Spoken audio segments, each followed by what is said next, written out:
FloorCon, it's Joe Zago from the Carpet Guys in Troy, Michigan, and I'm honored that I was asked to speak at FloorCon this year. This is my very first time speaking about my experiences in the group, and I'm really excited to share some of my journey of what took place over the last 10 years since I started my shop-at-home flooring business. I have a little bit of experience prior to having my own shop-at-home flooring business, the Carpet Guys in Troy. I had a few years where I worked door-to-door selling for Empire Today. I worked for a fantastic company out in Phoenix, Arizona, Express Home Services, Express Flooring. During my years with both of those companies, I learned a lot of things that I really liked. I also learned a couple things that I didn't care so much for. And so when I came back to Michigan in 2009 after the economy tanked, I had less than $1,000 to my name, and I wanted to start my own business. And so I took some really great big dreams, and I was able to turn it into some really great big reality.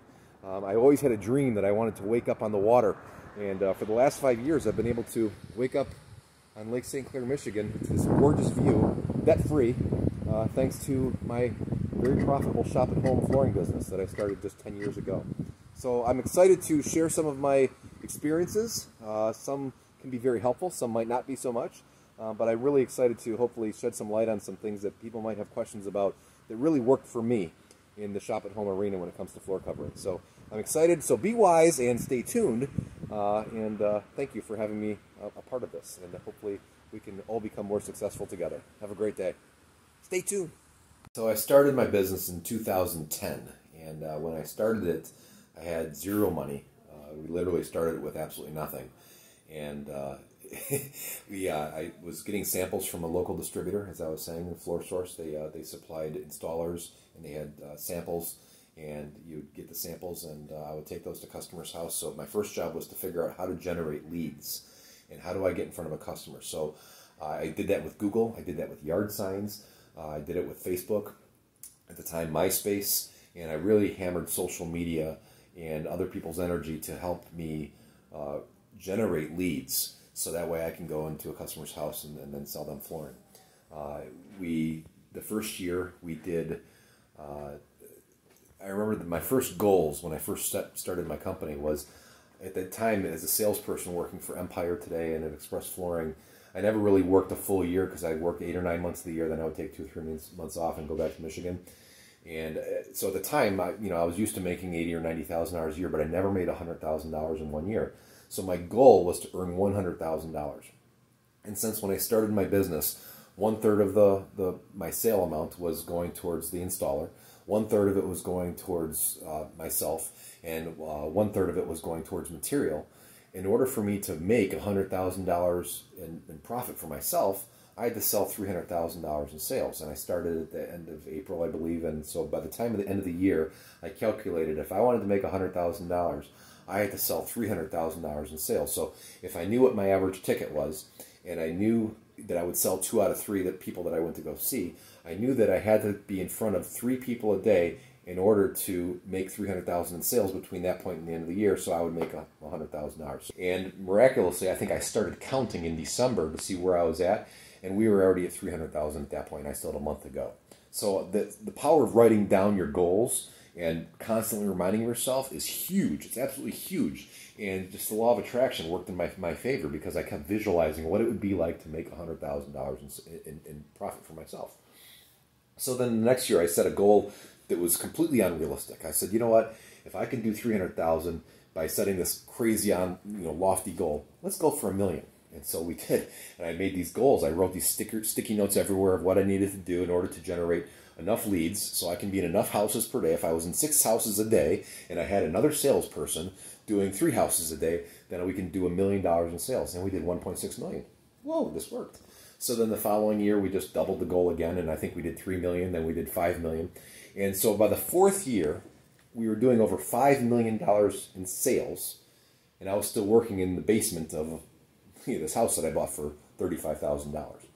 So I didn't need a great big business. I didn't need a bunch of inventory. I was basically utilizing the inventory of a local supply house, being very efficient by going out there and selling a lot of these jobs myself. And, I we managed to do really, really great. And so we finally got, I needed a marketing person because I was spread too thin to do all the marketing myself. I needed to hire more salespeople, so because I couldn't do it all by myself with one other person. I needed to house more installers. I needed a place for them to pick up product, and I wanted to figure out a way how to be more efficient financially, because buying from the supplier all the time was costing me about $2, maybe $3 a yard on some products that I could be buying directly from the mill if I had a ship-to point, a warehouse, and I was doing enough volume where it made sense for me to cut out the supplier, the middleman, and go directly to the manufacturer. And so that's what we did. We shared space because I was trying to be efficient. I didn't know if I got caught in a 3 or 5 year lease and I didn't know if I was going to outgrow the space, I would be limiting myself. And so I looked for a building that had open space in it that they wanted to rent partial space with. So I found another flooring place, and they had some space in their warehouse that they wanted to rent out. I don't think they wanted to rent it out originally. I went there and told them, I said, hey, what are you doing with this extra space? Would you like an extra $1,500 a month to put towards your rent? And I can take that space over there. So I just got creative and I started using that space. We didn't sign a long or 3 or 5 year lease. We just did kind of a month-to-month thing, and that's all I needed, because once I outgrew that space, I was able to do the same thing in another building. And that's what I did in this building. This building's, I want to say, close to 200,000 feet in total, and 2/3 of the warehouse was just basically an indoor parking lot for their employees. So I went to the owner and I asked him, I messaged him on Facebook and says, I drove by your building, I look like you have a lot of space in there, would you like to rent some of that space to me? And so we sat down, we talked, and I was able to work out a deal where I rented, I want to say 5,000 or 8,000 square feet of warehouse space and 5,000 square feet of office. And then every time we grew, I just asked him, can we increase that space? And obviously he wanted to rent more space because it was just dead space for him. And so it was a win-win. And so I figured the best way to grow the business is create something that's a win-win for the person you're renting the space from, and a win for you. And so that's what we did. And as a result, we've now been in this building for, I think, 5 years now. And I think we're occupying a little over 60,000 square feet of space. We have a full call center. We have a full sales training room. We have different departments in the building, an order entry department, a marketing department, an executive area. I mean, we have pretty much everything. It's really, really nice. But it didn't start this way. It started literally from nothing. And, so if you have a carpet store that's a brick and mortar, you might not go to where we're at overnight, but believe me, there's a process, and you can definitely get there in a very short period of time if you follow that process. I ask myself, which department is probably the most important in the company? And you start thinking, well, it's like the body. I mean, what's more important, the brain or the heart? I mean, the body won't work without them. So you figure those are the two most vital organs of the business, or of the body. I guess you would relate to that as sales and installation. However, the body doesn't function without kidneys. The body doesn't function without lungs.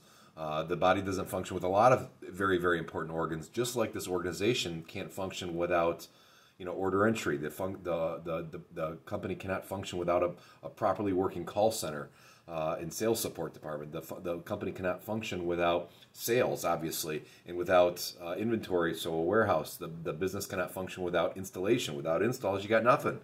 And without leads, without customers, you've got nothing. So every bit as important as sales and installation and managing the customers through a call center or CRM system, very, very, very, very, very vital is creative marketing, because you need to have your message heard. You've got to make the phone ring. If the phone doesn't ring at a shop at home store, or you have no customers coming in your door at a showroom, you've got no business. So it doesn't matter how good your salespeople are, it doesn't matter how many or good installers you have.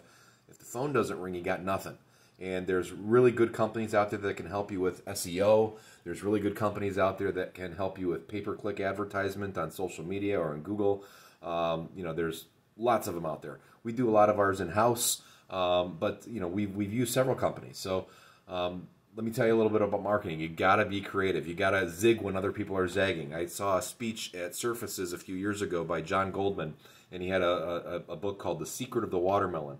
And that little, I think it was 8 to 13 pages, taught me so much that really helped me launch my brand. And so I really recommend that you take the time to figure out ways to creatively market.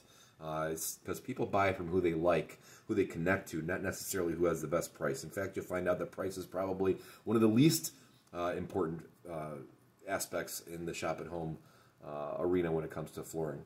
So anyways, check this out.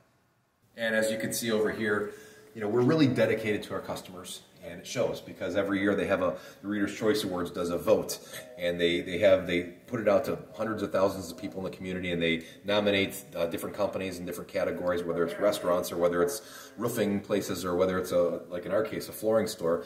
And for the last 10 years consecutive, we won first place as the most trusted place in Michigan to buy carpet or flooring. So 10 years in a row, we've won first place in this award. And it doesn't come because we have the best carpet, because we have the same carpet that everybody else has. We definitely provide the best service. We have good salespeople that are honest and they care. We don't try to hustle people and sneak one past a customer like you might see in other companies. We try to do really good business, and as a result of that, good things have happened to us. So not just shop at home flooring business, but any type of flooring, but actually any business in general, whether you're selling ice cream or carpet, you got to keep your customers happy. So the most important thing I would say in most businesses is the reality that sometimes customers aren't going to be happy, and you have to have a customer service department to make sure you satisfy their needs, and that's what we have right over here, right? Yes. All right. So what I was talking about marketing, it's really, really, really important that you have somebody with a really creative mind. He is very strong where I'm weak, and I'm very strong where he's weak. Yeah. And throughout an organization, it's really important that you can't just be the know-it-all that knows absolutely everything in every department. There's areas that I just absolutely suck at, and I'm able to recognize those things that I'm just weak at, and we can put people in place, like Tommy, who is spectacular at coming up with really great creative ideas to help aid us in marketing, because without marketing, the phone doesn't ring. You're with Brian, and Brian, how long have you been with us? A little over 3 months. 3 months, and you have never done shop at home sales before. What did you do prior to this? I was a restaurant manager. All right, so you got some people experience. I do. So it doesn't necessarily have to mean that you have to come from a background of sales. You have to have a background of being a good person and to get along with people, right? Exactly. What are you making in a month? Well, this past month, I think it was a little under 20 grand. In 1 month? Yeah. Not bad. Yeah. So $250,000 a year. Yeah. What advice would you give to somebody that's going into shop at home?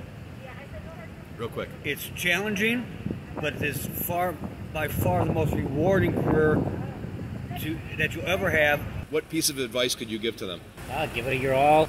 Try and make your customers happy. Be nice. Now you're one person. What's the most you've sold in 1 month? $259,000. So he did over $250,000 in sales in 1 month. By himself, by one guy. What did you do last month? 304. $300,000 in sales in 1 month. Yeah. Mm-hmm. Make any money? Yeah, I made a little money. Yeah. Nice job, money. Man. Yeah. So this guy's super organized when it comes to his shop at home inventory in his trunk. He even made. Right can you open that bottom piece, Maz, and show everybody what you got back there? So he's got his hard surface samples back there, his laminate, his vinyl, his hardwood, and he's got his carpet samples up top. Very nice. What advice would you give to somebody wanting to get into shop at home as opposed to, normal traditional showroom sales? Or well, the biggest thing is to believe in the company you're representing, and the Carpet Guys is a very easy company to believe in because I barely get any calls from customers with problems, and everyone's always just blown away by the service of the installers and everything. So it's an easy company to represent. And this is Nick. And how long have you been here, Nick? 2 years. 2 years. And tell me, what was your best month? My best month? Well, what was your last month? What was last month? What did you do last month? My last month was 185. 185. What did you do the month before that? I had to take some time off. 243. Wow, $250,000. Yeah. Not bad. So this magazine's our 2020 magazine. And we put this magazine out to really kind of share with our customers and kind of showcase the kind of people we are. Because people buy from who they like, who they trust. It's not always about price. In fact, very rarely is it really about price. Price is usually the objection or the excuse because they haven't found enough value and trust in what you're selling at whatever price it is you're asking for. So one way that you can really establish that common ground is just kind of share your character, be authentic. And so we put this out there, and we share this with our customers, and this is our 10-year anniversary. We do it every year. This is an older one right over here, and we talk about our culture, our family values, and just some stuff about us and the things that the fun we have, the camaraderie we have as a company and with our community. Here are some of the things that we're involved in, giving clothes away at Thanksgiving to the homeless. We help fill an entire gymnasium with the Salvation Army for toys for kids that our family are having a hard time around Christmas time. So these are just things that are, we like to share with our customers about what we do in the community. So I just want to say thank you for taking the journey with me today. It was a nice few minutes to interview some of my staff members, and hopefully we were able to shed some light and inspire some ideas because it's all about being creative and thinking outside the box. Remember to zig when everybody else is zagging. We wish you the most success, and we're all in this for the same reasons. We want to do good for our families, we want to do good for our community, and we want to help other people and create jobs and opportunity for more people. So as long as we have the right intentions, I think all will be right in the world. If you have anything that I can do to, if there's anything you need or anything I can do to help you, please feel free to reach out. My direct email is joe@carpetguys.com. Again, joe@carpetguys.com. Remember to be wise, stay healthy, and be right in your community. Every day I wake up knowing that the Carpet Guys family is built of local Michigan families. When I started the Carpet Guys 10 years ago, I wanted to create a company with real values, a company that cares, a company that will make a difference. When I drive into work, I get a great sense of pride knowing that our community is much stronger with all of us working together. We take great pride in every step we take along the way and every stitch of carpet that we lay. From our warehouse to our call center, to our design consultants and our dedicated installation team and every important person in between. When you call the Carpet Guys, you are calling your neighbor, your friend, someone who lives here just like you. We are your local family, and this is our family business. As a father, I can only hope that my son Giovanni learns the strength of what can happen when we all come together and treat everyone we serve not just as customers, but like family. Happy 10-year anniversary to my family at the Carpet Guys. Watching you and my son grow has been the most rewarding experience of my entire life. Thank you, Michigan. My family and I are forever grateful.